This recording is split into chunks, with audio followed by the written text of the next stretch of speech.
राज्यमंत्री आशिष जयस्वाल आमच्यासोबत आहे. भाऊ, आज ज्या पद्धतीने विपक्षी हंगामा केलेला, अमित शहाच्या वक्तव्यावर ज्या पद्धतीने विरोधक आक्रमक आहे, काय म्हणतात? काही नाही, त्यांना अशा पद्धतीचं राजकीय आंदोलन करण्याची सवय आहे.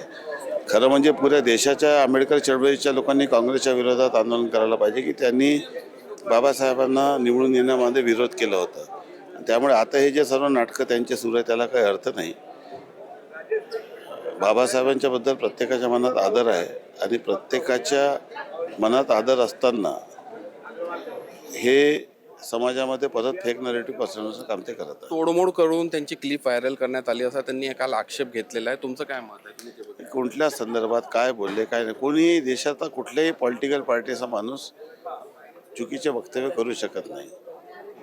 त्यामुळे कुठल्याही गोष्टीचं खोटं नाटं भ्रम पसरून भांडवल करणं योग्य नाही. गोंधळ निर्माण करणं हा विपक्षचा एकमात्र खेळ आहे. पहिले लोकसभेमध्ये त्यांनी फेक नरेटिव्ह सेट केला, अशा पद्धतीचा प्रयत्न त्यांचा आहे, परंतु लोक त्यांच्या या भ्रमामध्ये येणार नाही असं मला विश्वास आहे. धन्यवाद. आशिष जयस्वाल होते राज्यमंत्री.